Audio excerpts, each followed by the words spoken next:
I saw you was in Johannesburg in the airport. You were on your way to Dubai.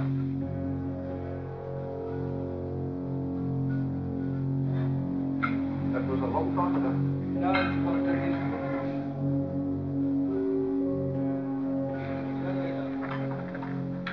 a lot of things changed since then, my friend.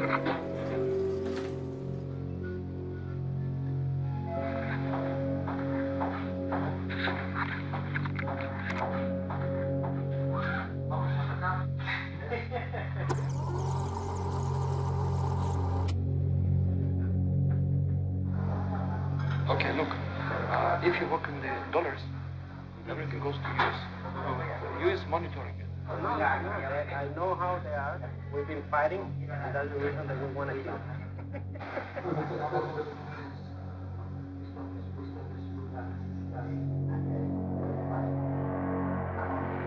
Everybody, hand up! Hand up!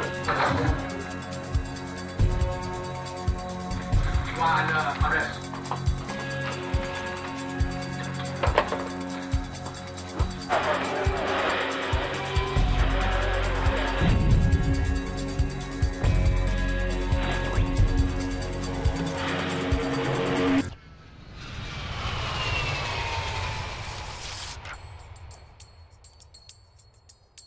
О нем снимают фильмы, пишут книги, а недавно он стал главным злодеем компьютерной игры Виктор Bout.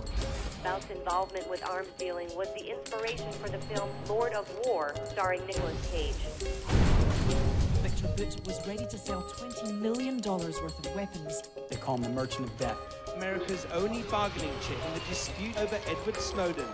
One of the most dangerous men on the face of the earth.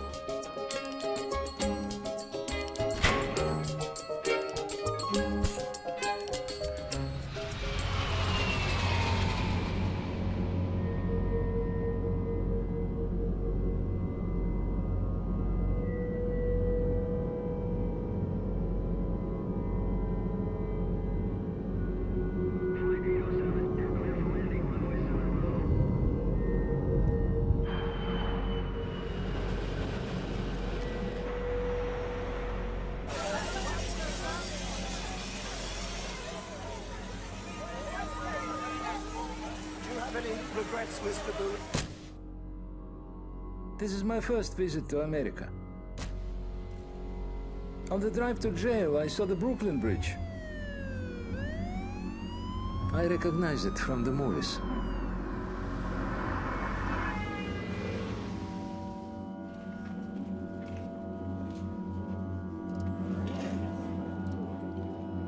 Today, in Manhattan federal court, accused arms dealer Viktor Bout begins to face American justice. The so-called Merchant of Death is now a federal inmate. After more than 2 years of extradition proceedings, a Thai court ordered Bout extradited to the United States for his alleged agreement to supply an arsenal of military-grade weapons to men he believed, one, represented the Colombian terrorist group known as the FARC, and two, were bent on killing Americans.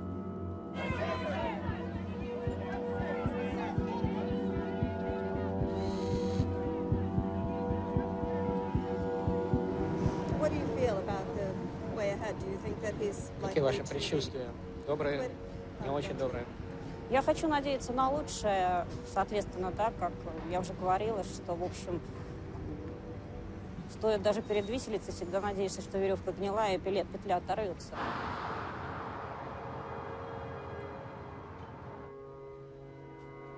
Виктор очень много снимал.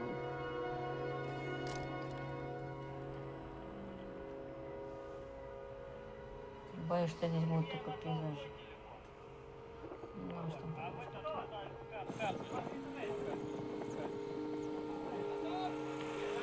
Готов!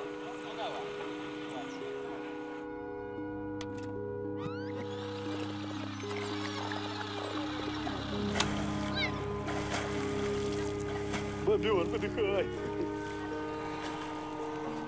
Хорошо.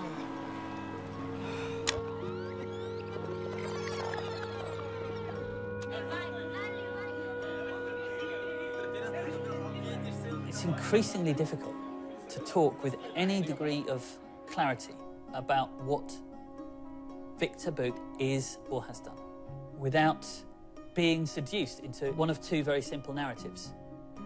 One, evil, all-powerful supervillain, merchant of death, got his comeuppance.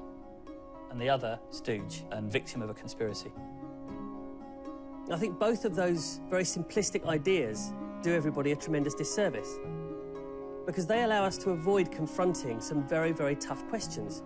Questions about how the arms trade actually works, and about who comes out on top when all the sins of the industry are laid at the doorstep of one man.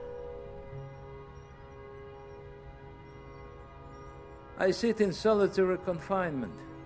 They call it special housing unit. Every day I listen to the Puerto Rican radio station, teach myself to salsa. I have a lot of time for my thoughts. I was born in the capital of Tajikistan, Dushanbe. My mother was a bookkeeper. My father was an auto mechanic. In school I played volleyball and chased after girls, but my real hobby was Esperanto, the universal language. I believed one day the world would all speak in the same tongue.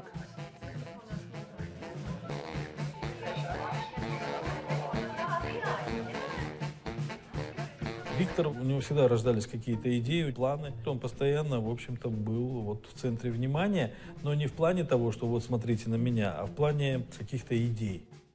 I did my service in the Soviet Army, then studied at the Military Institute of Foreign Languages. I wanted to study French, but they put me in Portuguese. I was placed in intensive 10-month course.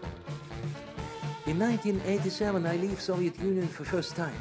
I was 20 years old, on my way to Mozambique.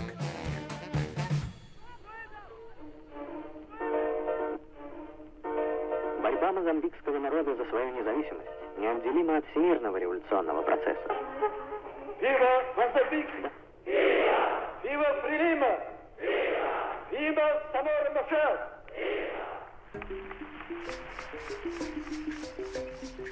Arriving in Africa was like seeing widescreen motion picture in color for first time. Bright sky, red soil, antelopes, crocodiles and zebras, sunsets and sounds of village drums beating deep inside my core. I was in Mozambique for a year when I meet Alla Protasova, 4 years older than me and married to a journalist. She was fashion designer from St. Petersburg. Мы просто познакомились на какой-то там, не знаю, вечеринке. Ему буквально был, наверное, 21 год. Интересный внешний человек. И, в общем, какие-то симпатии явно возникли. У нас были какие-то конфликты с моим мужем, то есть периодически мы могли там поругаться или поспорить. Как-то Виктор это услышал, сказал, да, говорит, это большие проблемы между людьми, которые недавно совершенно поженились. Все произошло значительно позже, наверное, года через 3. Он приехал в Петербург, они приехали вчетвером, то есть семейная пара, Виктор с девушкой, показывал им город, в котором они никогда раньше не были. А потом что-то такое произошло, видимо, между нами, что мы остались вместе, а их друзья с девушкой уехали в Москву.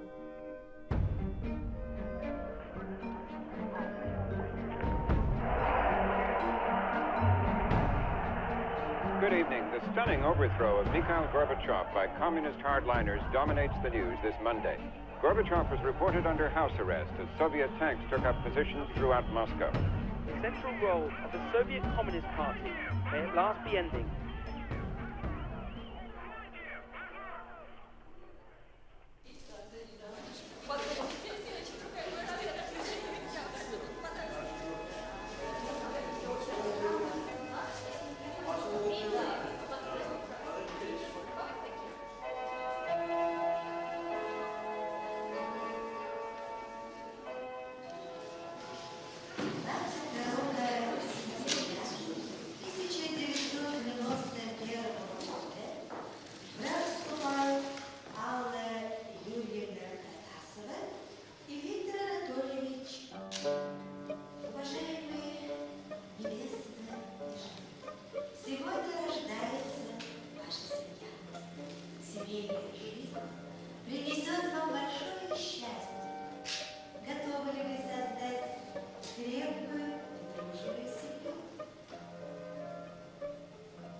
extraordinary drama here in Moscow tonight.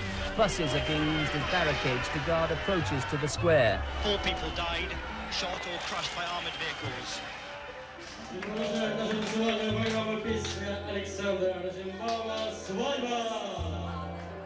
This week has rocked the very foundations of Soviet power since Stalin's time. Russian Democrats, now led by Boris Yeltsin, have seized the initiative.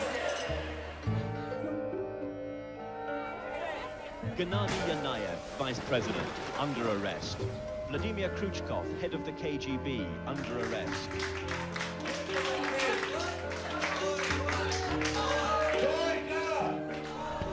Tonight, Moscow's skyline was ablaze with the sound and sights of celebration as Boris Yeltsin prepared to sign a decree suspending the Russian Communist Party. It was the end of an extraordinary episode in Soviet history. Mr. Yeltsin declared we've won. The coup has been defeated. Russia, he said, has saved democracy, saved the world.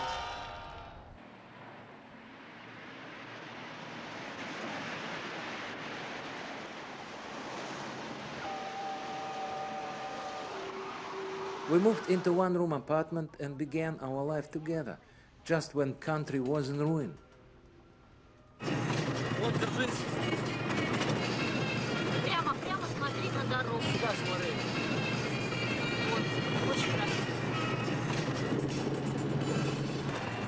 Every day was new adventure, not knowing if you can get food or what will happen, only here and now. So I quit the military and start to feel the atmosphere.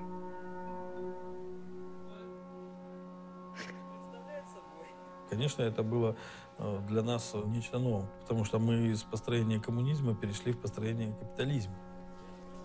Происходила, видимо, дележка вот этой вот государственной собственности. Кто-то прибирал к рукам, кто-то чего-то еще делал. Картина была такая не из приятных, скажем так. И в то же время, так сказать, были перспективы в том, что тебе развязали, скажем так, руки, да, для того, чтобы ты мог нормально заниматься бизнесом.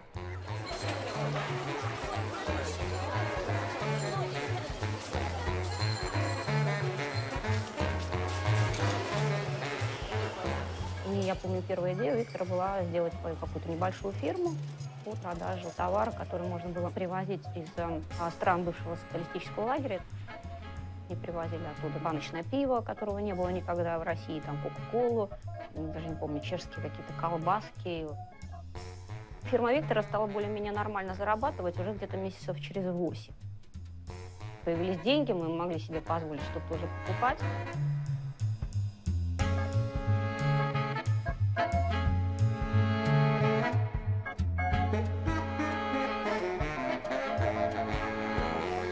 Аля, поживее что-нибудь.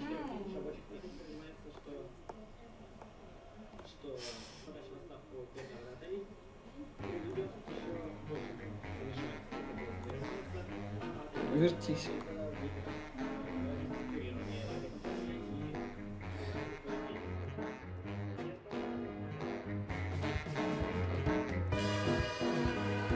Новый мир, новые люди, новая культура. Я понимаю, что это хотелось все заснять на камеру.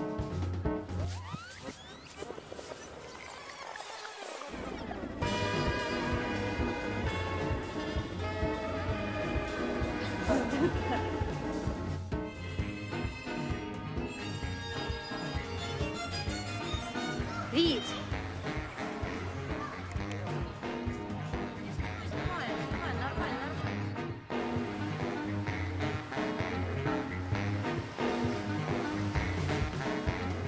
Алла Юрьевна, ваша мечта сбылась плюнуть с Эйфелевой башни? Почему? Плевать не будете? Вот идет месье Виктор. Давай, давай, иди, не останавливай.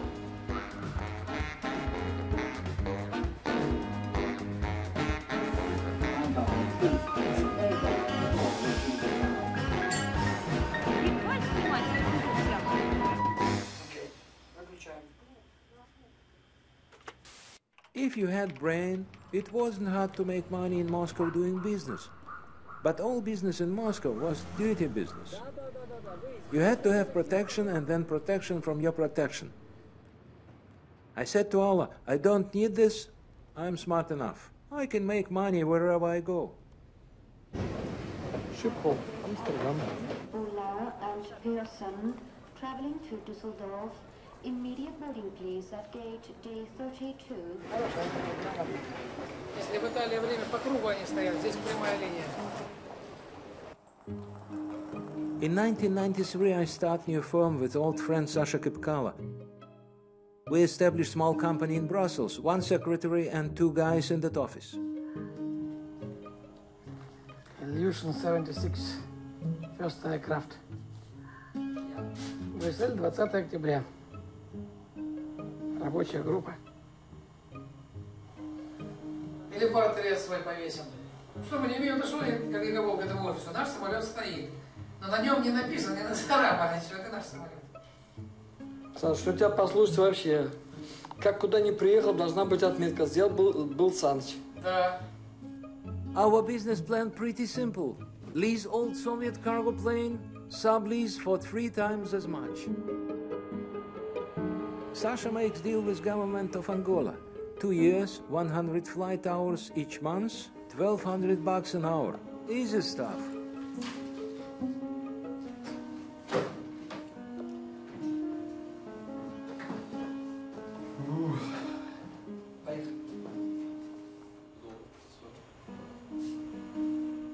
Бивни. Так это натуральный бивень или из пластика сделан? Вот это натуральный, да? Нет, там. Нет, вывести проблем нет. На грузовом самолете. С ВОЗом. Запрещен ВОЗ в европейские страны. European country. Ivory. They are there since many years. Мы идем по улице Ресторанной. Какую кухню выберем? We had a good thing in Belgium, but it did not last long. Пожалуйста, любой на выбор. Свежую рыбку. Company fell apart. Same problem as always. People not knowing how to share. I moved to Emirates, to the free trade zone.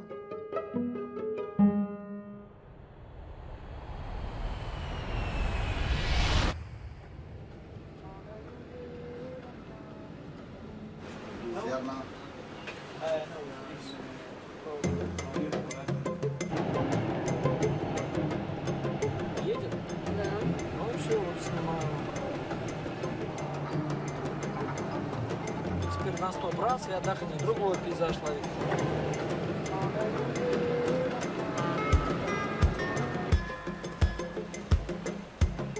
Sharjah was Hong Kong of Persian Gulf.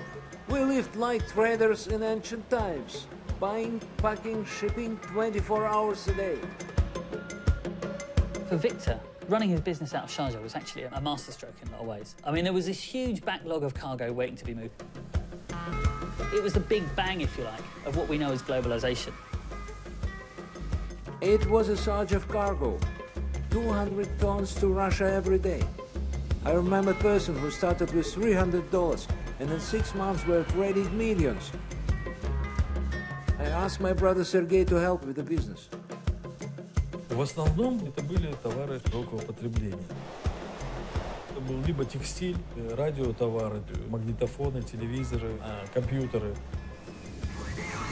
Увозились в основном, скажем так, из стран, которые производили данные товары, в страны нашего СНГ.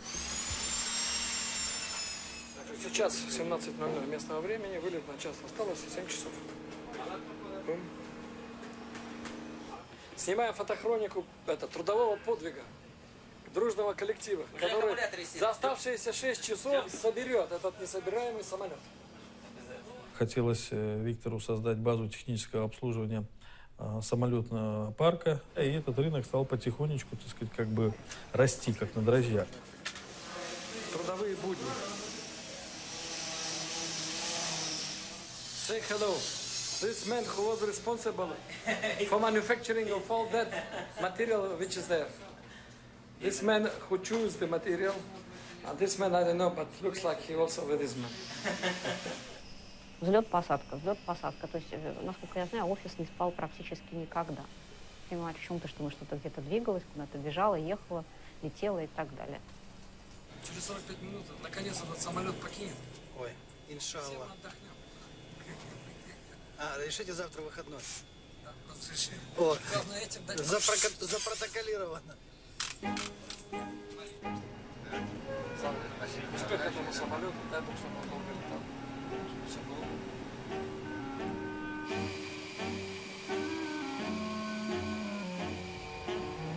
Весь коллектив стоит и ждет, когда наконец он улетит. Трудовой подвиг коллектива.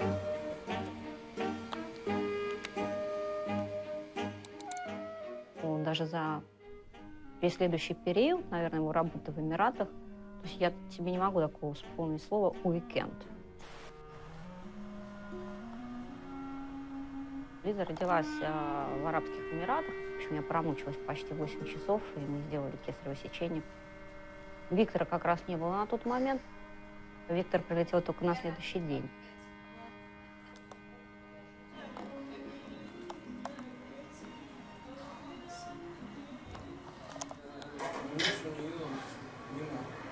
Елизавета вырастет и будет эту пленку смотреть.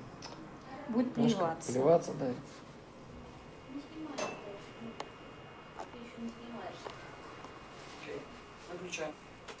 Мы переезжали там из гостиницы в одну маленькую квартиру, потом какую-то первую виллу, которую Виктор через 1,5 года снял. То есть, в общем-то, на тот момент достаточно успешно зарабатывали себе на жизнь.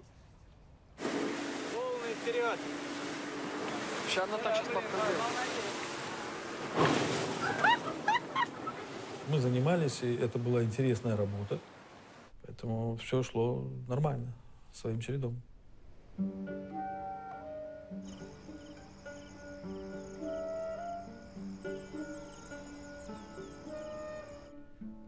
Я считаю, что я попал к Виктору, это судьба. Своего рода такой вот путь проведения.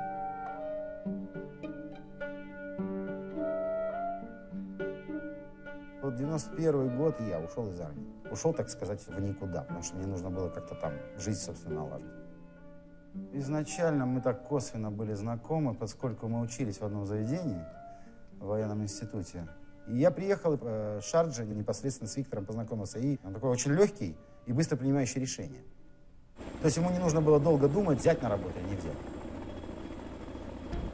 The leader of Angola's UNITA movement, Jonas Savimbi, has accused the MPLA government of cheating in the country's first free elections and warned of a return to civil war.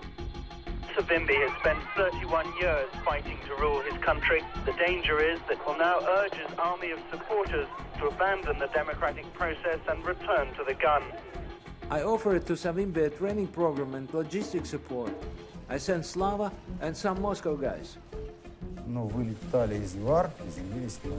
Это была центральная часть Анголы. Там было огромное количество вооружения, которое осталось просто с советских времен. Мы просто учили разбирать, собирать. То есть не вести боевые действия, а пользоваться оружием, которое у них к тому времени уже было. For the past 6 weeks, UNITA has pounded the government forces. The rebels have regrouped, and now they're mounting a cruel guerrilla war. Angolan forces are moving west to cut off the rebel supply lines to the north. На земле все эти дороги и все маршруты, они все очень сильно повреждены или вообще их не существует. Соответственно, все эти перевозки людей, техники какой-то производятся по воздуху. Виктор, он ушел в бизнес сразу.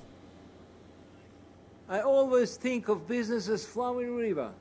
You need to have more than 1,000 projects under consideration. Maybe one of them productive and makes money. For Victor, Africa was sort of a happy hunting ground. There was so much to be done, not just in terms of destabilising commodities and in terms of arms, but the food for all our supermarkets, tilapia fish, flowers, chickens. There were lots and lots of reasons for all these planes to be out there, legitimate reasons.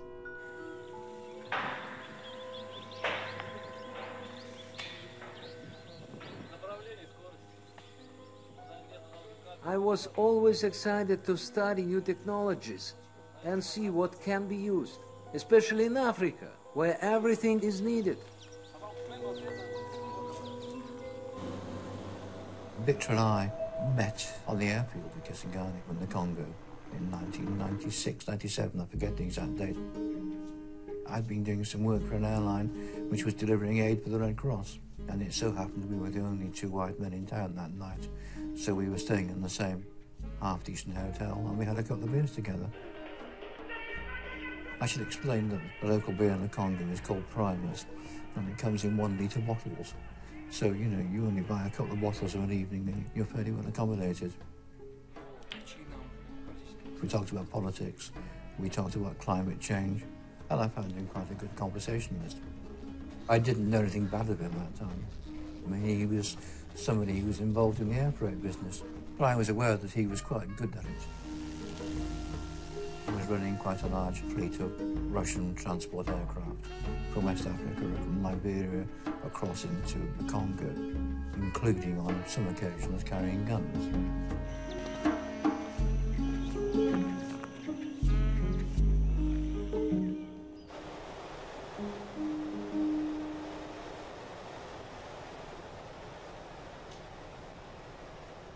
What's the altitude now?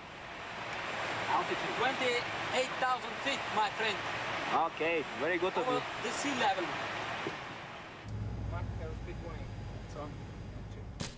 Peter Merchev, you could say, was Viktor's wholesaler, the arms dealer with whom Viktor Bout worked. And he's a Bulgarian, based in Burgeo and Sharjah.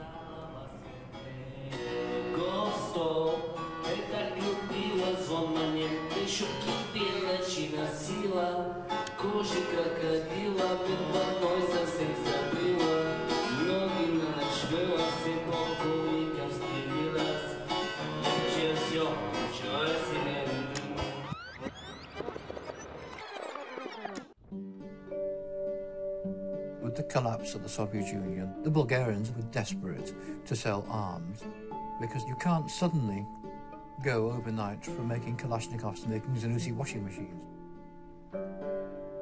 There's a valley in Bulgaria where all the perfume comes from. It also has 2 very big gun factories. Будет.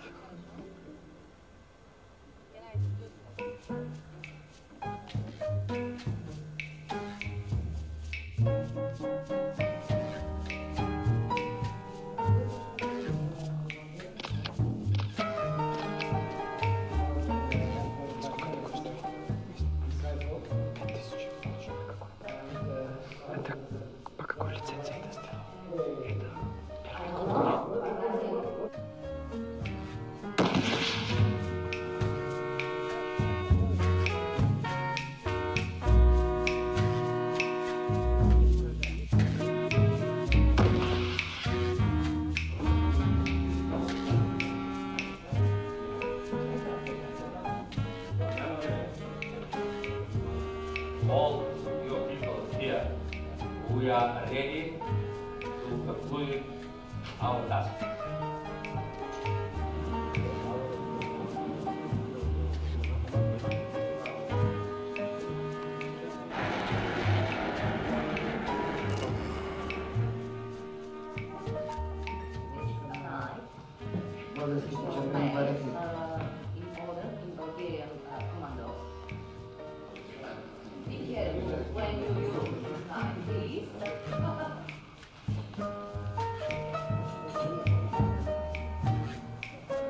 Ну, я могу что сказать про Мерчева? Я могу сказать, да, мы знакомы с семьями, они приезжали отдыхать в Эмираты с удовольствием, так сказать, я их организовывала поездки там в сафари.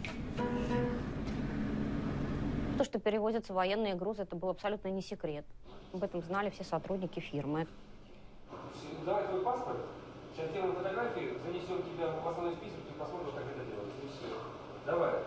Где цифровой фотоаппарат? Паспорт несем, сейчас у нас тебя внесем, все сделаем. 70 километров, посмотришь, где приезжается. The most beautiful sight I ever saw was the blood-red poppies blooming in the spring. It was in Afghanistan that things took a wrong turn. On August 3rd, 1995, I get a phone call. One of my planes transporting 30 tons of ammunition was intercepted by Taliban forces. I meet with Mullah Omar, leader of Taliban, to negotiate release of pilots, but fucking Taliban hate me because I fly for government in Afghanistan. As winter settles in, Defense Minister Ahmed Shah Massoud prepares government forces for a final stunt.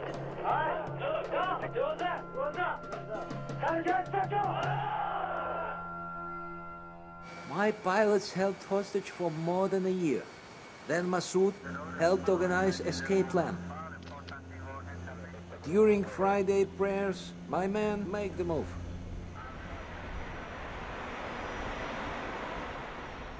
Российские пилоты увели лайнер из-под носа Талибан. Кадры встречи Ил-76 в Объединенных Арабских Эмиратах.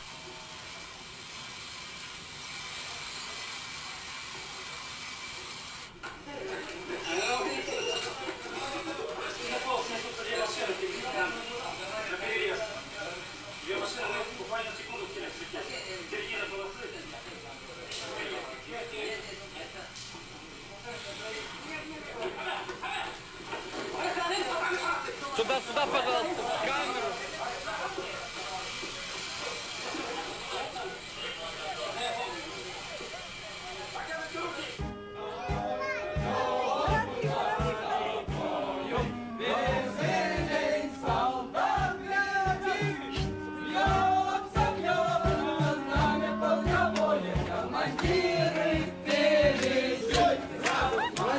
After the boys came home, my company was stronger than ever.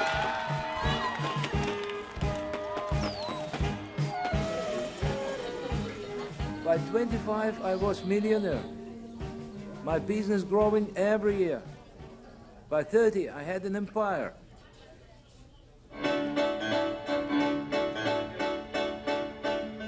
30 лет назад.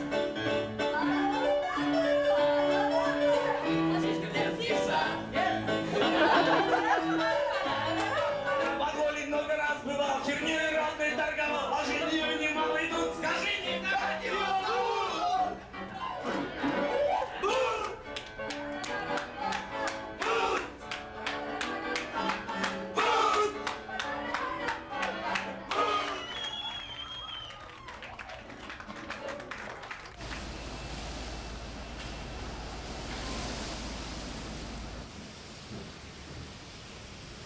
Один разговор может привести вот к таким последствиям, конечно, это очень странно.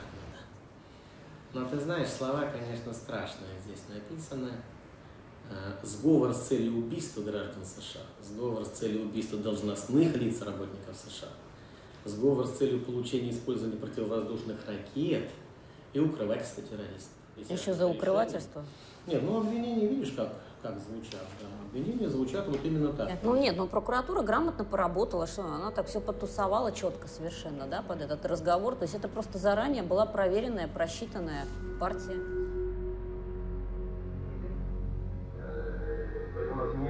Ya. Es relativamente barato, no es muy caro. Menos caro que lo que es aquí.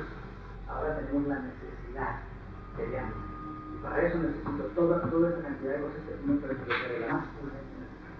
Vamos entonces a la lista de sus necesidades. Y sí, allá es lo que más urgente necesito. Vamos a ligar. Los acá vamos a entrar a Bulgaria. The confidential sources had 2 recorders on them to ensure that if one failed, that we would still have one good recorder. The operation to catch Viktor Bout was called Operation Relentless. I was one of the 2 lead agents on the case, along with Wim Brown. We tried to find an individual that could lead us to Viktor Bout, that had operated with Bout in the past, and that penetration point to us was Andrew Samoian. He was an older gentleman that had managed one of Bout's companies in South Africa, and was not always a very successful guy in his endeavors, was down on his luck, and we believe that Andrew would be a willing partner in this scenario. Mr. Samoian, in approximately what year did you first meet the defendant? 1997. He was looking for a base from which to operate in South Africa. Where in South Africa did you set up the defendant's business? In a town called Petersburg, just north of Johannesburg. How lucky can one guy be? I kissed her and she kissed me. Just like this fella once said, ain't that a kick in the head? The room was completely black. Ladies and gentlemen, I'm pleased to welcome you here tonight because it's an important date in our life. We have a launch or our takeoff.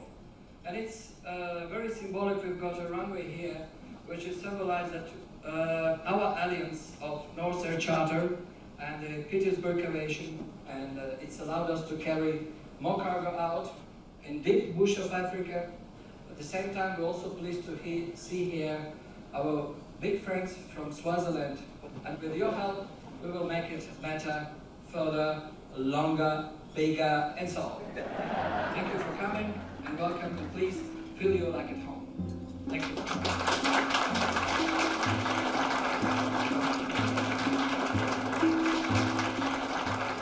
I had projects in Mauritania, diamond concession in Central African Republic, charter business in Europe. But I decided to make South Africa my home. Lots of opportunity there, transporting wild animals to zoos and private collectors. But big problem. Their pissing destroys the plane. So my guys re-engineer cargo hold, and within 3 months we take over the cargo market. Его тянуло, ну, скажем так, может быть, это новый рынок, может быть, это новый там хаб, может быть, это новое вообще направление. Это хорошая идея была. Может быть, в принципе, там и можно было работать, но не с теми людьми. Влияние данных людей мне не совсем нравилось. И я остался вот в Эмиратах.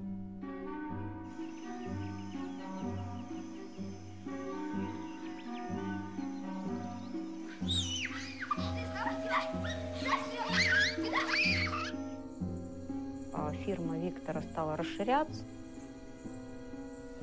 Вот, и было абсолютное доверие к партнерам и к тому, что там происходило.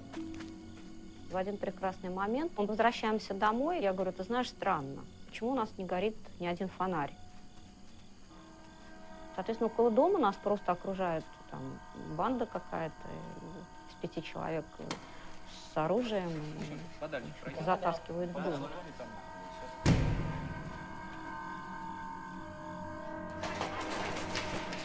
Зрелище было страшное. И моя мама была избита в кровь, у нее не было лица. Она пыталась просто ребенка защитить.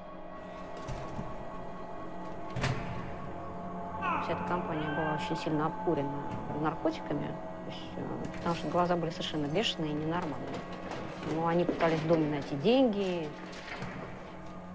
Но я потом поняла, что там все-таки был один такой необкуренный наркотой человек, который больше интересовался техникой и оборудованием Виктора, то есть компьютерами, мобильными телефонами. Он как раз ее все и забрал. The next day they attacked the office.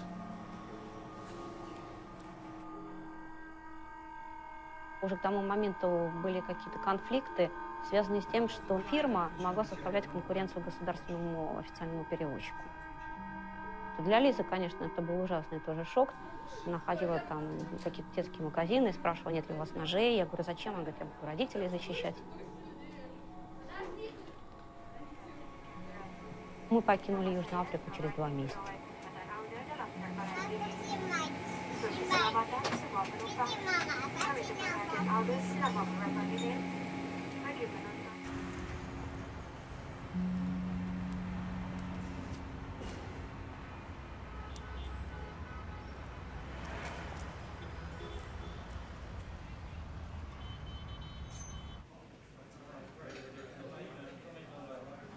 Ну что ваше кофе стоит? Альберт, кофе остыл. Я же вам сказала, очень большой резонанс. Очень большой. Каналы все были телевизионные там.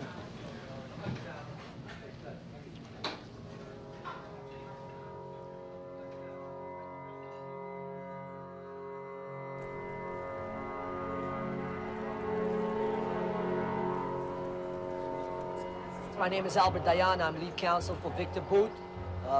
Thank you all for coming. Just want to let you know that today we had selected the jury that will preside over his trial. I must have been like the 30th lawyer that Viktor had seen prior to his selection. He had seen lawyers that would told him, look, Viktor, you got to go in and cooperate in order for you to come out of a federal case. He is, at this point, detained in downtown Manhattan in solitary confinement. I believe that he believed, that I believed, that he was innocent. The DEA agents, they knew that Viktor Bout had 2 airplanes in the Congo that he wanted to sell. So they get Viktor into a meeting and entrap him into saying certain things.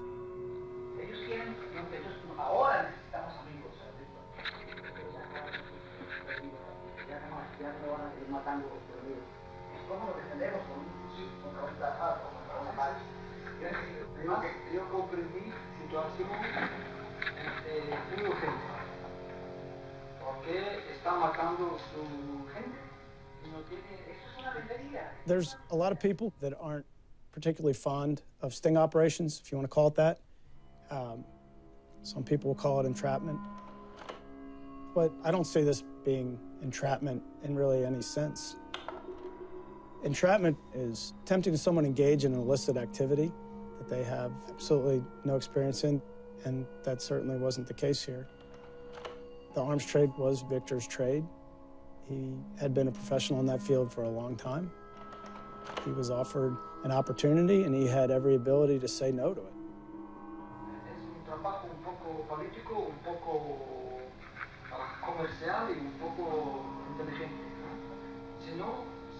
Carlos and Ricardo worked for us. We sat down there in advance, went over the scripts on how we wanted this to play out. At any point, Viktor could have stepped out of this scenario and said, I'm not in it. I just want to sell planes. If you're in a meeting and someone starts talking about killing Americans, the first place that I'd be going is the door.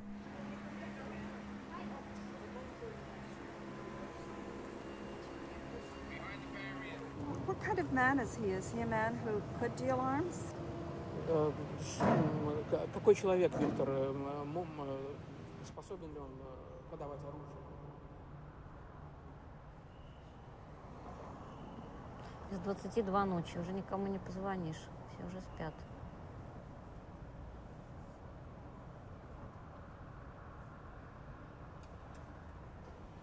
Еще чего скажешь?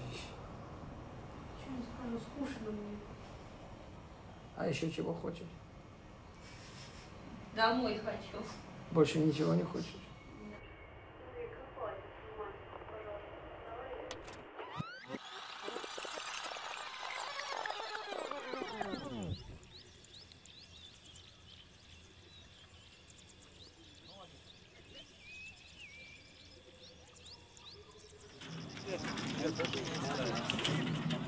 Добрый день. Мы находимся в городе Буне, недалеко от озера Альберт. Сейчас вечер, 18 часов 7 минут местного времени. Здесь очень хороший климат, превышение 1100-1200 метров, поэтому жарко сильно не бывает и бывает иногда даже холодно. Этот аэропорт был одним из первых, когда началось повстанческое движение. Здесь, в этих хижинах, живут конголезские солдаты, а там дальше их охраняют ихние коллеги из Уганды.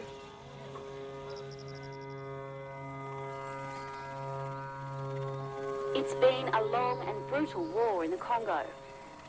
In the last year, the conflict has been at its worst in the region around Bunia, sparking fears of a Rwanda-style genocide.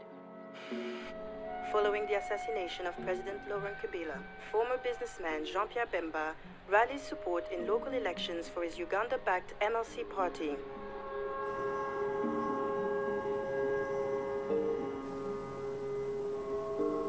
Congo is biggest untapped trunk of natural resources in all Africa.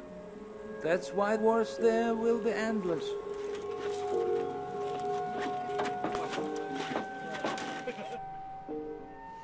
Here it is, Viktor Bout, Bemba's men in Congo.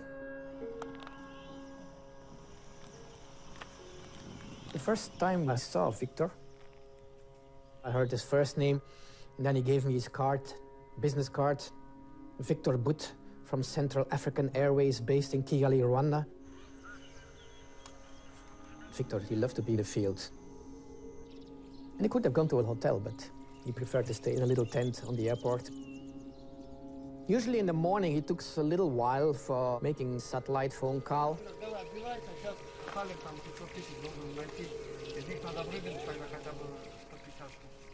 And then when that was finished, he put away his phone, and he was a tourist in one of the most turbulent areas of the world, East Congo.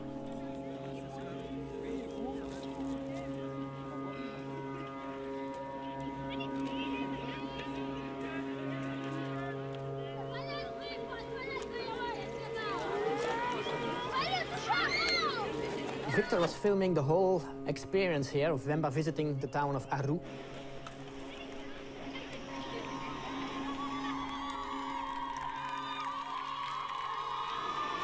Публика. Маленький провинциальный городишко впервые в истории. Приехал кто-то довольно важный. This was supposed to be the first real elections after Mobutu left the country. And here he was establishing his party in the area by visiting all these small towns, talk about how he would bring electricity and medicines to the people. He had all these fantastic proposals. But we heard stories about what his troops did with prisoners of war, rape and looting and even cannibalism. And that's the stories that finally ended him up in the prison of the International Criminal Court in The Hague. Командир местных войск сделал ему доклад о том, что гарнизон построен.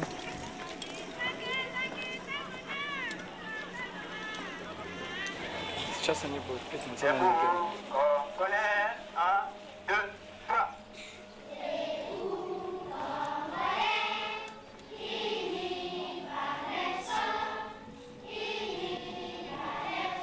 In this place, a few weeks after we left there, some horrible killings were done.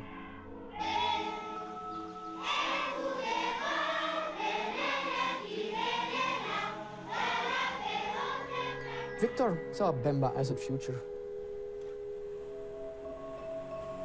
He was talking about what he might do in an area controlled by Bemba that was peaceful, creating satellite communication businesses, agricultural businesses, coltan businesses, creating free trade zones. That was also one of his ideas. When we met, the first UN report in which Viktor Bout was actually mentioned as one of the main sanction busters had already been published. And he said that everything that was told about him was rubbish. He said, I'm not an arms trader. It's possible that I have transported arms, but I have a businessman and I have lots of planes, and I don't care what I transport because that's not my responsibility. But every war I mentioned, he had been there. Been in Somalia, in Sudan, and in Uganda, in Rwanda, and he had been in Burundi. But he denied that he was fueling wars. He was just trying to see situations where he could make money. My friend, the photographer, and I, we knew that it was not going to be easy to take a picture of him because he had one of his bodyguards. He had sort of a big Rambo kind of knife. And when he saw at some point that Wim was actually aiming at Viktor, he took the knife out and he made sort of this cutting throat movement. Те фотографии, которые впервые появились, были сделаны у меня на глазах, то есть я это видел. Я считаю, что это мувитон, снимать человека из-под тишка, поэтому я предложил Виктору конфисковать фотографии. Виктор сказал, что это не стоит того, пусть фотографирует, ничего страшного. Он не скрывается. Wim was a very good photographer, so he used a wide-angle lens and was aiming at the soldiers, but actually was just having Viktor in the picture. So I think he managed to make 5 shots. And these were the first pictures of Viktor taken in the field, ever. So they had a wide circulation. It went on the internet. The end was near. That was clear at the moment that the pictures were taken.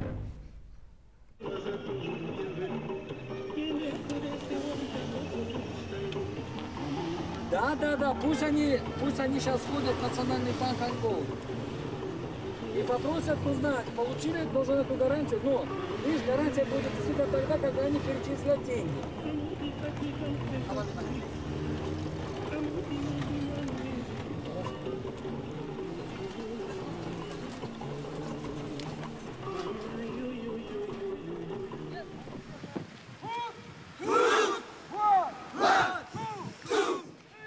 By 2000, I had a lot of government contracts in Africa.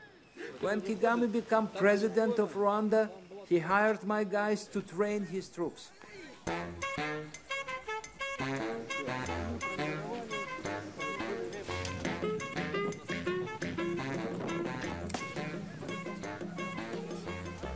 Cargo business was too easy for me. I made money, but it was just means to end. I wanted to travel, see world, make documentary film. Так, поснимаем, конечно, цирк, слышишь? Самые веселые кадры из всего фильма.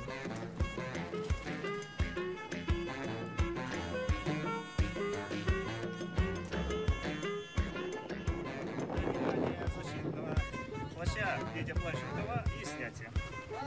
Я говорю, каждый солдат должен знать это, уметь.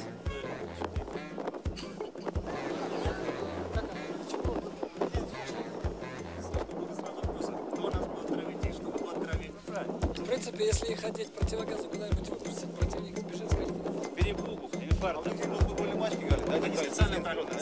The last time I saw Victor was in the Sheraton in Kampala. And he was there trying to get money off President Museveni. He reckoned the Ugandan government owed him $8 million for transportation costs.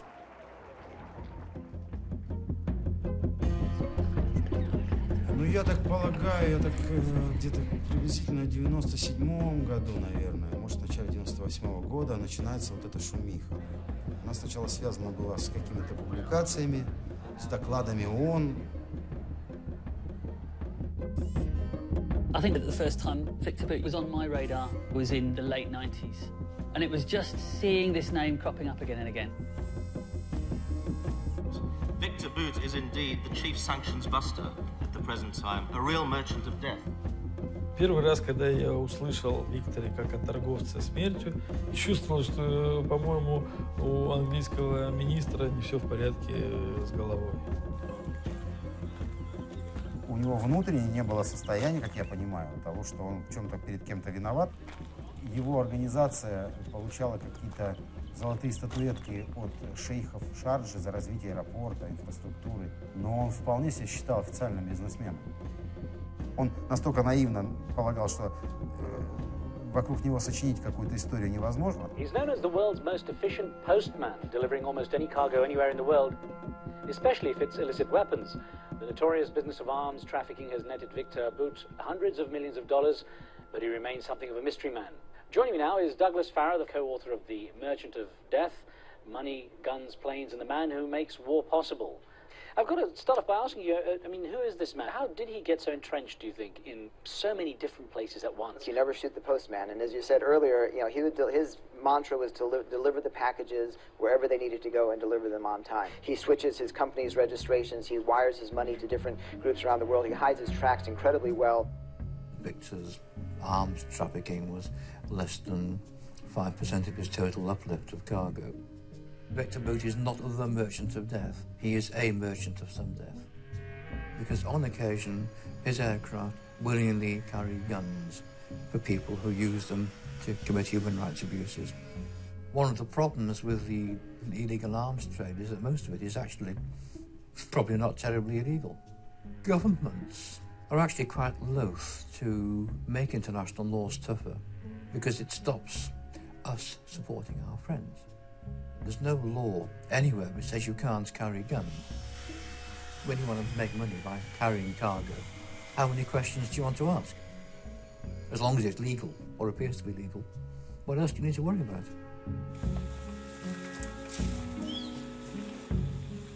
Не могу судить, насколько эта вся международная шумиха на уровне Европы была серьезной, потому что он ее просто не боялся. Ну, нехило дедушка Мабута пожил. Правда, здесь столько уединенных мест, здесь надо сделать гостиницу в новом месте, да?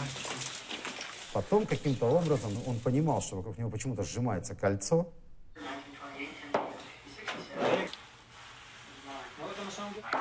Одна из последних гипотез я слышал о том, что время на Земле и на Луне течет по-разному. Да, абсолютно верно. Значит, галактика имеет свойство растягиваться до определенных размеров, да? И вот когда она дойдет до максимального расширения, значит, возможно, начнется обратный процесс. Тогда галактика опять начнет смещаться в центр, и при полном смещении в центр опять должна перейти в черную дыру, откуда и пришла.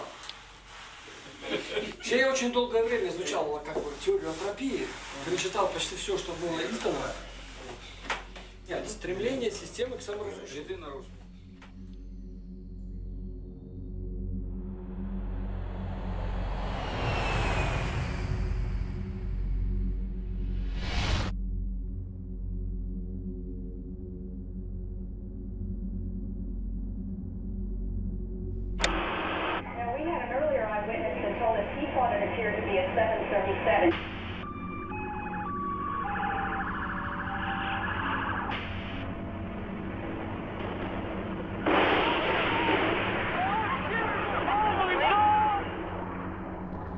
Good evening and welcome. Disaster has struck the United States, with New York and Washington reeling under a series of terrorist attacks. Tonight we are a country awakened to danger and called to defend freedom. Our grief has turned to anger, and anger to resolution. Whether we bring our enemies to justice or bring justice to our enemies, justice will be done. 2001 was a point at which everybody started watching what was coming and going.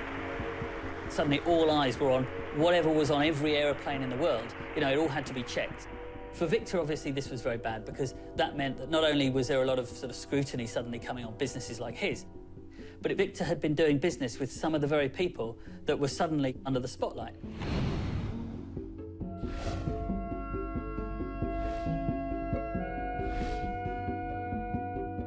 Лидеры государств, в которых мы работаем, они начали там нам, или не нам, а Виктору, его бизнесу перекрывать кислород.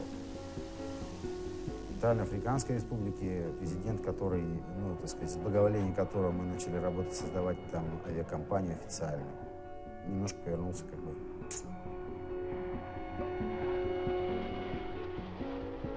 Президент Руанды, то ли негласно, то ли гласно попросил Виктора не приезжать в Руанду. Якобы по запросу правительства Британии, правительства Эмиратов решило свернуть деятельность фирм, связанных с именем Виктор Боут. Да, в 2001 все закрылось. Тебе закрыли лицензию, тебе закрыли рабочие визы, тебе закрыли все. Вау. Причем получилось так, что из-за того, как мы долго работали в Эмиратах, 7 лет, да, то есть нормальные были отношения, там что же есть свои спецслужбы. Пришли белые балахоны, сказали: ребята, быстро собирайтесь и валите, иначе у вас будет проблема. Потому что к нам приходили американцы и сказали, что если вы его как бы не прикроете, у вас будет тоже проблема. То есть по-хорошему как бы никто никого не трогал, ему дали возможность уехать. Они не имели права его на территории Арабских Эмиратов арестовывать, не было ничего. The work visas were not renewed. We became persona non grata. Создан был некий такой жупел, страшный образ. Я слышал такие экспертные мнения, что можно держаться просто за живот. Но дело все в том, что люди не посвящены непосредственно в эту тему и могут воспринимать любую умную речь как правдивую. Но не всякая умная речь является правдивой. Он не мог быть за Талибан. Виктор работал с Ахмад-Шахом Масудом. И поэтому абсурдно выглядит любое обвинение в его связи с Аль-Каидой или там с Талибаном. Operating a private fleet of 50 aircraft. The other important thing to remember is that post 9/11, the standard of evidence you needed to call somebody a terrorist or in partnership with terrorism almost disappeared. And so people start floating ideas around them. And I think in some instances, the US intelligence was mentioning things to journalists as rumours. The journalists would then write them. US intelligence would then quote those articles as substantiated fact and then begin to leak them and to sort of publicise them as this proves it and it's part of a dossier. It was all a bit of an echo chamber. СМИ могут говорить все, что угодно. Два способа защиты. Или ты просто игнорируешь ситуацию, не обращаешь на нее внимания. И второе – активно принимать участие, то есть начинать драться.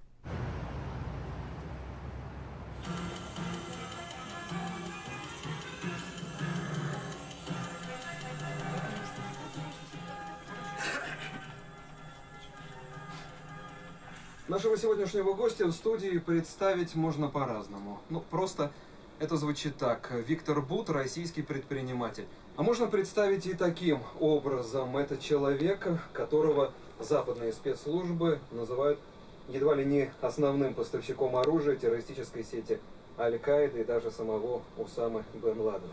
Ну, надо добавить к тому, что они также писали, что у меня 12 фамилий, 15 или сколько-то паспортов, и что я, так сказать, пытаюсь от кого-то прятаться. Я никогда ни от кого не прятался, никогда не имел никакого другого гражданства, кроме гражданства Российской Федерации. Процитирую один из последних номеров американской газеты «Лос-Анджелес Таймс». Она пишет, что, ссылаясь на сотрудников Совета национальной безопасности США, так вот, ваша компания названа крупнейшей в мире организацией, незаконно торгующей оружием. Скажите, а бывает дым без огня?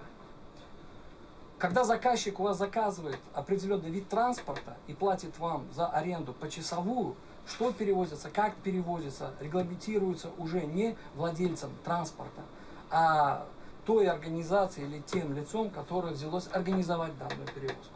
Виктор, как вы считаете, почему именно на вас пал этот выбор? Ну, может быть, это воля случая, может быть, это то, что мы где-то работали в Африке, и, может быть, эта работа кому-то не очень нравилась. Меня сделали, знаете, таким жупем борьбы с терроризмом и размахиваю тем, что вот есть некто Виктор Bout, и вот что он виновен в связях со всеми, кого мы только можем обвинить. Вот в отношении русских всегда есть предвзятость и всегда есть двойной стандарт.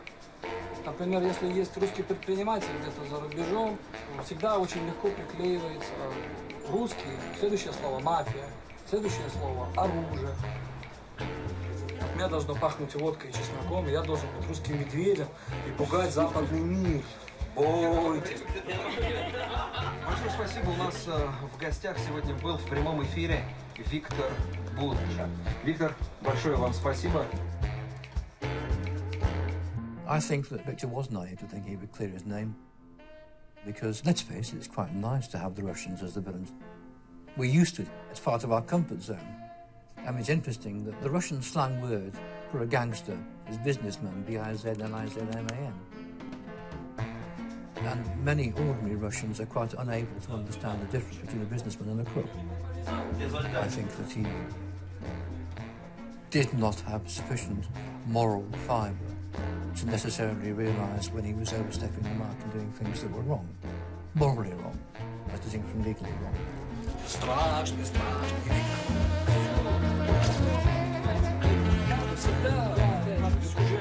I think when you look back at the history of the American authorities' relationship with Viktor Bout, there's this sort of, shall we? Oh no, let's not bother. Shall we? Oh, let's. Who's this? Oh, he's doing some naughty things. Oh, what? Is it our problem? Not really. And you get this kind of, it's not even a cat and mouse game, but it's a can we be bothered game. And eventually, I think the tipping point was the point at which he started to become so prominent and to love the limelight so much. And this was the point at which he did the New York Times article and photo shoot.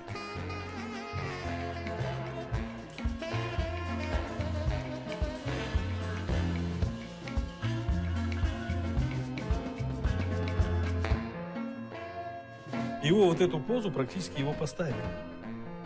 То есть ту, которую нужно было этому фотографу.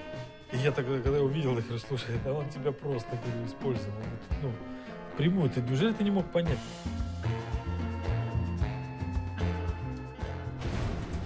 So, we sell by the kilo. The second-hand weapons, but they're still okay.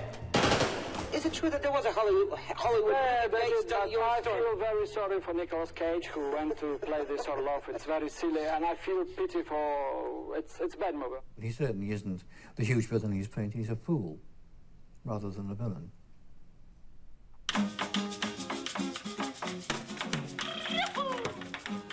In a way, it was nice to go back to Moscow, not have 3 mobile phones ringing day and night. I tried to explore new businesses. I manufacture kitchen tile, import reindeer meat to Moscow restaurants, grow organic arugula. Most new projects don't make money. I go broke. В одну и ту же реку уже дважды войти нельзя. Здесь на этот момент уже существовали свои грузоперевозчики. Куда воткнуться было вообще непонятно. Какой рынок будет, какие перспективы, вообще непонятно. Да. Там, извини, пришлось по 2000, по 3000 у друзей в месяц занимать. Не стыдно сказать, наплевать.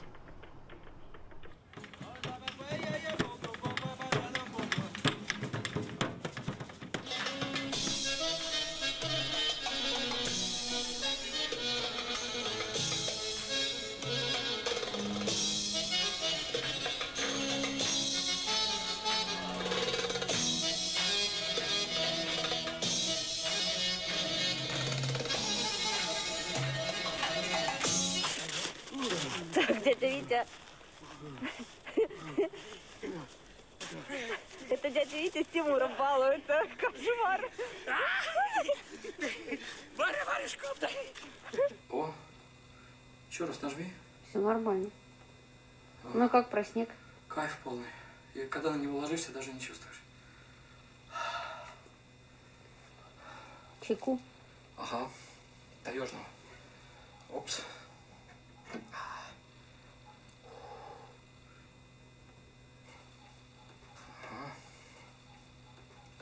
Тормози. Сейчас.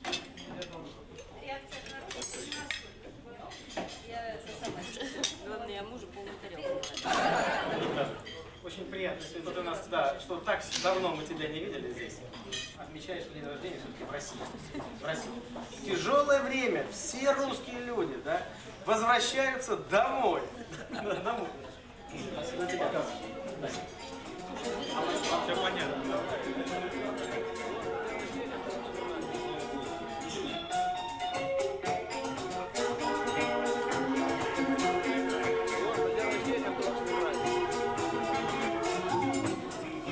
Телевизор, я его разбил. У меня был кот сибирский, я его убил. У меня был друг чемпионный, он сошел с ума. У меня была надежда, видите, она.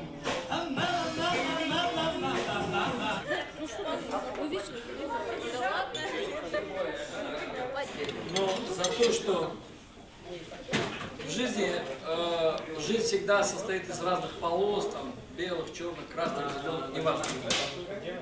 Иногда все против тебя, но ты знаешь, что у тебя есть те люди, которые в любой ситуации никогда не предадут, никогда не, в общем-то, не пойдут на поводу какого-то там мифического общественного мнения. И вот это вот в жизни самое главное.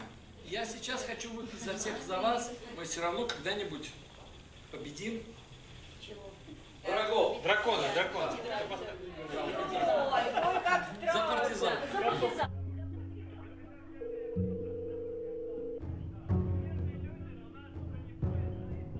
Hello. Hi.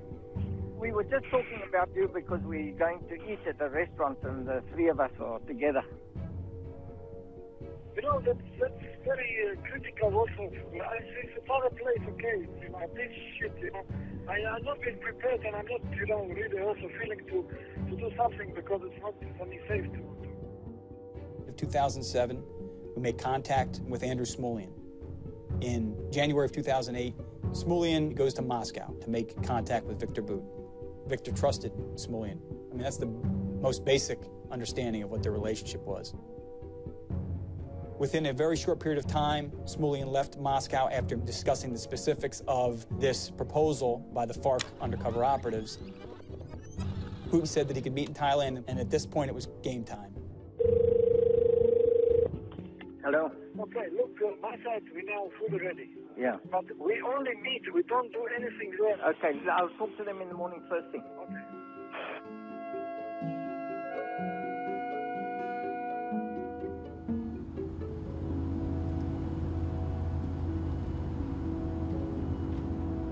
Мы встретились перед его отъездом в Таиланд и обсуждали эту поездку.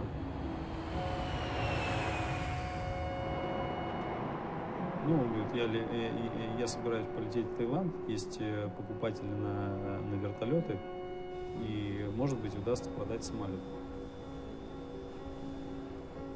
На что я сказал, что, может быть, и не стоит этого делать, потому что вроде как неспокойная обстановка вокруг тебя, и пока ты в России, ты можешь спокойно отсюда находиться в безопасности. Может, давай я слетаю вместо тебя и, скажем так, предложу те же самые вертолеты или самолеты.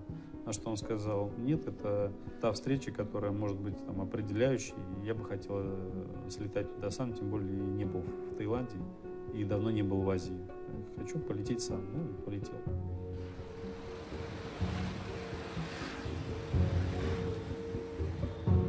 One of the tragic points about Viktor Bout is that he's clearly a very intelligent man and clearly had a lot of success early on. And I think in some ways that was his downfall. If he had known failure earlier in life, he wouldn't have grown up convinced of his own perfect judgment. And he wouldn't have been so naive to walk into this room against everybody's advice, you know, or against all the clues, against the kind of hamminess of the actors wearing the wire, against all the hints that they were giving. He wouldn't have just blindly carried on thinking, I'm going to make the deal. Bueno, entonces es un hecho, pero otra cosa para eliminar información sobre el documento, prepara un nombre para mí diferente de esta manera. Sí, ¿qué nombre? ¿Cómo?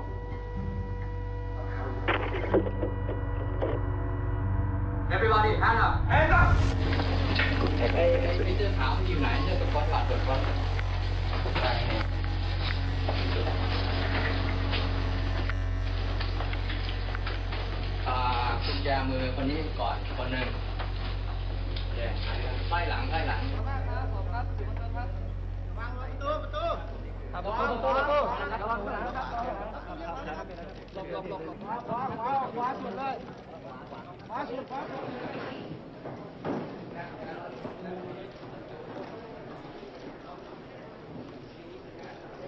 Когда произошел арест Виктора, я предполагал, что, в принципе, Виктор приедет домой тут же вскоре, думаю, максимум там месяца 2-3. Так впечатление, что это какое-то недоразумение, которое должно разрешиться. Потому что в то время в головах людей не было такой формулировки «намерение». Намерение чего-то сделать является преступлением. То есть, ну, по российскому законодательству это не так. Following Mr. Bout's arrest, the Thais provided us an opportunity to talk to him, and I said, look, Mr. Bout, I think it's only fair if I explain to you that those two gentlemen that you were just negotiating with back in the hotel for an hour or so are actually DEA undercovers. The entire meeting was recorded, and it came out crystal clear. And he looked down, put his head down for a minute, very quiet and reserved, and then just looked up and said, well, I guess you're holding all the cards then, aren't you? After the arrest, DEA come and talk to me, say, agree to extradition, and if I don't go to New York, I would rot in Thai jail.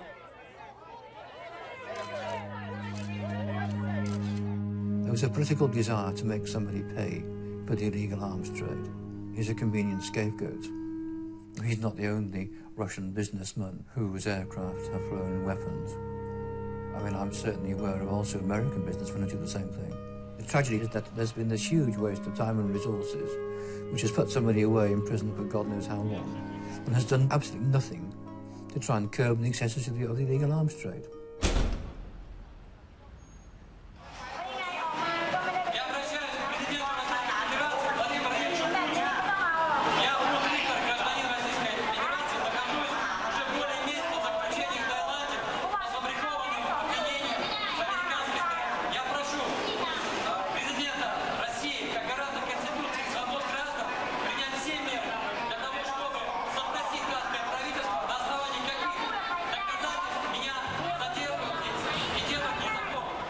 after the bust, Smulyan was offered a plea deal, and he agreed to testify against Viktor Bout. And this was the beginning of a kind of horse trading and politicking between the US and Russia to try and get him back onto their soil. US prosecutors want to extradite him to stand trial, but today a Thai judge rejected their request, saying this was a political case and that Thailand does not recognize FARC as a terrorist group. At one point, the Thai authorities decided they had to send him back to Russia. And then there was an appeal, and then they said, oh, well, all right, we'll overturn that, we'll extradite him. And then the States had a plane waiting on the runway for him, and from that point, there was no escape.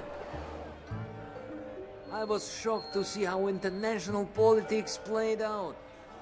Greed, treason, betrayal. But then my shock dissipated. And I was able to learn quickly how these things really work. Not a lot has changed since ancient time.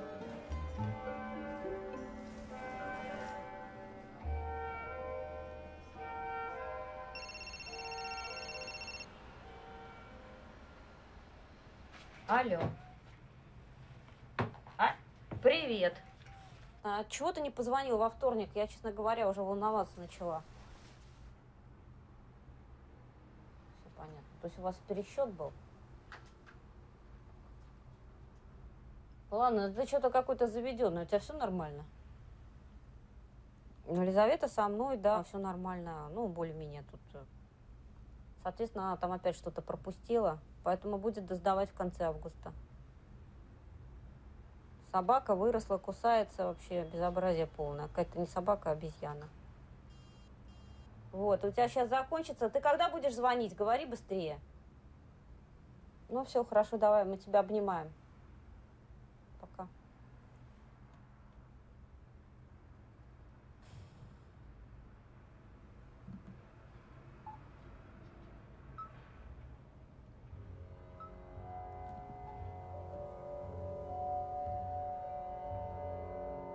Viktor Bout faces life imprisonment for trying to sell arms to what he believed were Colombian militants. Вчера пришел с таблеток напиться, даже не знаю, спала я или нет. Ну, соответственно, позвонил Козловский, сказал, что ничего хорошего все равно не будет, все равно будут посадить лет на 30 и так далее, и так далее. После этого можно спать. Is your daughter coming today? Is your daughter supposed to come? Yes. She's going to be here? Yes. Okay. She's opposite side of you. Opposite side, I understand. Have you prepared her for this? It's difficult for me. Yes. Wait, No, maybe you I speak well. something. We've spoken. No, maybe I something not understand. I said that does merit. But how are you feeling about the whole thing? You've got to be feeling like. Do you feel like your husband feels confident? Does he feel? He feels strong. Yeah. It's all.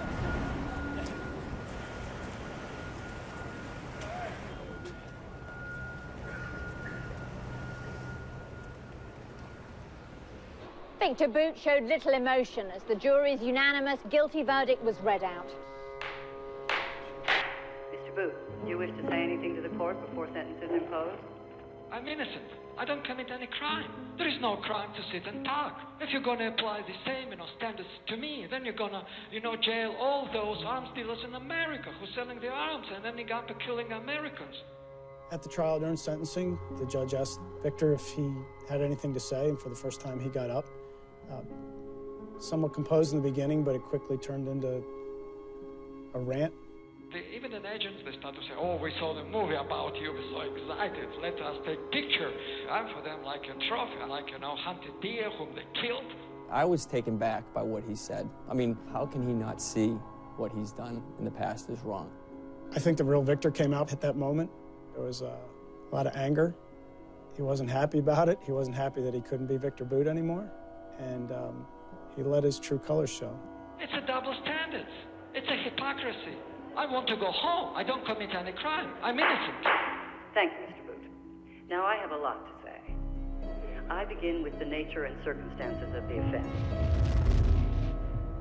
Until the DEA went after Bout, he had not committed a crime chargeable in an American court in all his years as an arms dealer.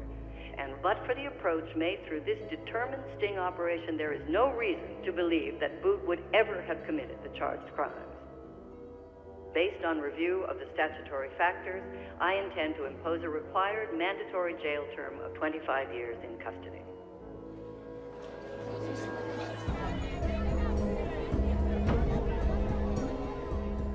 The notoriety, the myth of Viktor Bout propelled the jurors to look for a reason to convict him, not for a reason to acquit him. And that's the unfortunate thing in this case. What do you think about this sentence, 25 years, the minimum? Erin, I'm both shocked and disappointed. There are these intermediaries where it just seems like they're evading justice. They are the ones we should be going after. And like, again, we saw today with the Viktor Bout trial, they just keep getting off lightly. There's the wife, right away.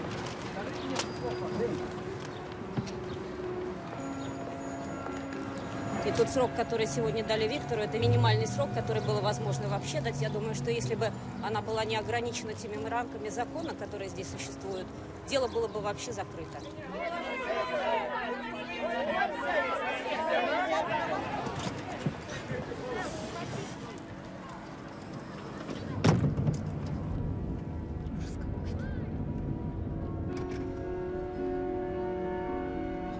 Сейчас у меня такое какое-то абсолютное спокойствие. Вот я не знаю, почему. Я абсолютно успокоилась, уверена, что все закончится нормально. Не будет он 25 лет сидеть, даже 20 не будет сидеть.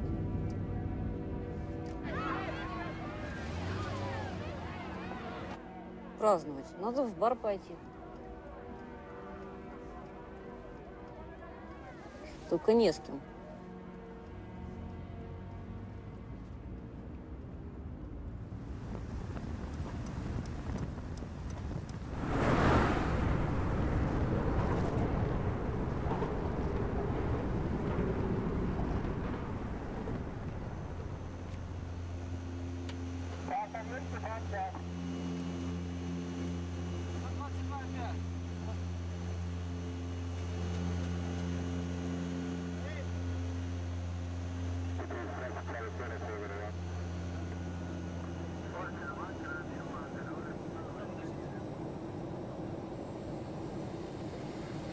Тишина на белом свете. Тишина. Тишина. И красота.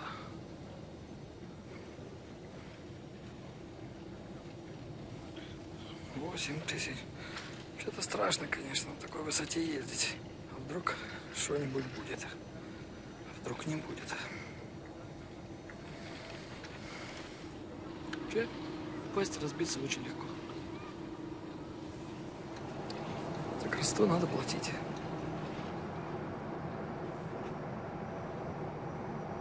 Высота жуткая.